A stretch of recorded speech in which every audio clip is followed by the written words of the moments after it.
The dark truth Constantine 2 must continue is something the first movie quietly established and never fully resolved. And most people remember the ending as a victory when in reality it was a delay, not an escape. John Constantine did not beat hell, he negotiated with it, and worse, he proved something to both heaven and hell that can never be taken back. In the final moments of the original film, when Lucifer himself descends to claim Constantine's soul, the rules of the universe bend in a very specific way. Constantine doesn't beg, he doesn't run.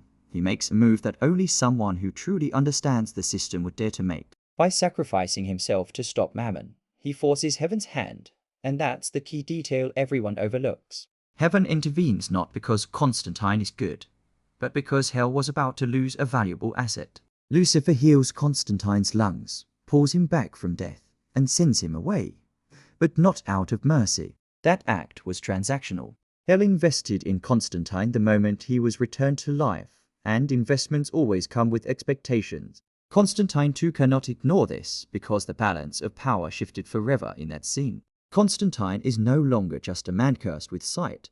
He is a proven anomaly, someone who disrupted the natural flow of souls and forced Lucifer himself to step in personally. In the Constantine universe, that kind of interference creates consequences that don't show up immediately, but they always come due. The real question Constantine 2 must answer is not whether John is going to hell or heaven, but why neither side can afford to lose him. After the ending, Constantine starts over, free of cancer, free of suicide attempts, seemingly redeemed. But redemption in this universe is not clean. Heaven accepted him reluctantly, hell marked him permanently, and Earth remains the battlefield. This puts Constantine in a position far more dangerous than before, because now every action he takes has weight beyond his own soul. The dark truth is that Constantine is no longer fighting demons to save humanity.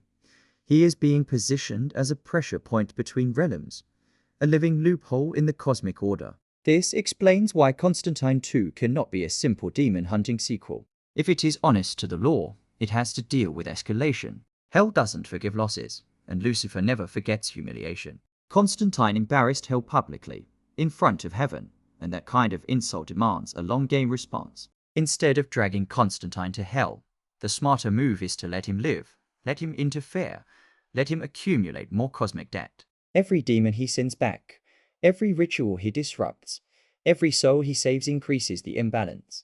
At some point, heaven will see Constantine not as a redeemed sinner, but as a liability. And that's where the sequel becomes truly dark. Constantine 2 has the opportunity to reveal that heaven was never fully on his side either. Gabriel's betrayal in the first film already hinted at corruption within the angelic ranks, and that thread was never closed. If angels can fall not from disobedience, but from obsession with order, then Constantine represents chaos, he cannot control. A man who understands the rules but refuses to follow either side fully is more dangerous than any demon. This sets up a future where Constantine is hunted not only by hell, but quietly monitored, manipulated, or even targeted by heaven itself. The dark truth the sequel must continue is that Constantine's freedom was temporary, and his survival was strategic, not merciful. The war didn't end, it changed shape. Instead of open demon invasions, the conflict becomes surgical, personal, psychological. Constantine's visions, his guilt, his knowledge of how the system really works all make him a threat to the narrative heaven and hell sell to humanity. And if Constantine 2 wants to be honest, it must confront the idea that John's ultimate punishment may not be hellfire, but purpose. Being kept alive because both sides need him, but neither will ever let him rest. And once Constantine realizes that, once he understands that his life is no longer his own, but a balancing tool in an endless war, the question stops being whether he can escape damnation, and becomes whether breaking the system entirely is the only way out. Because if heaven and hell both need Constantine alive, then killing the rules themselves might be the most dangerous option he has left. And that's where Constantine 2 could truly begin. What Constantine 2 can't avoid is the idea that John's survival wasn't a reset, it was a repositioning. After Lucifer heals him, Constantine doesn't walk away cleansed, he walks away noticed. In that universe, attention is a curse worse than death. Demons fear him, angels distrust him, and humans are the only ones who still think he's just a broken exorcist with bad habits. But the truth is, Constantine crossed a threshold no other human crossed in that way. He didn't visit hell in a vision or near-death hallucination. He stood in it, spoke to its ruler, and came back on different terms. That changes the metaphysics. Souls aren't supposed to return from that moment unchanged. Something always comes back with you, even if it's invisible. Constantine too has to explore what followed him out. Not a demon on his shoulder, not a possession, but a claim. Hell doesn't take what it wants immediately. It waits until the cost is highest. And the longer Constantine lives, the more valuable his fall becomes. There's also the lie the first film leaves unresolved. Constantine believes quitting smoking, choosing life, and doing good will eventually earn him heaven. But the movie subtly shows that morality in this universe isn't about intention, it's about outcome. Constantine didn't save the world out of faith or love. He did it because he hated hell and refused to be owned by it. That motivation matters. Angels don't reward defiance forever. If Constantine too is honest, it will show that redemption earned through spite has an expiration date. At some point, heaven will demand obedience, not results. And Constantine has never been obedient to anyone. Then there's Lucifer himself. The most misunderstood moment of the original ending isn't the healing, it's the look Lucifer gives Constantine before leaving. That wasn't defeat. That was recognition. Lucifer realizes Constantine understands the game almost as well as he does. And worse, he plays dirty.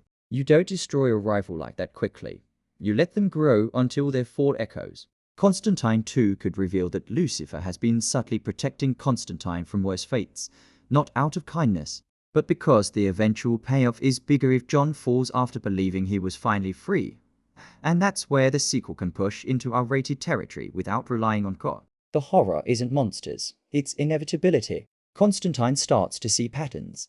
Cases that should be simple turn complex. Demons he sends back return stronger, smarter. Angels stop answering his calls.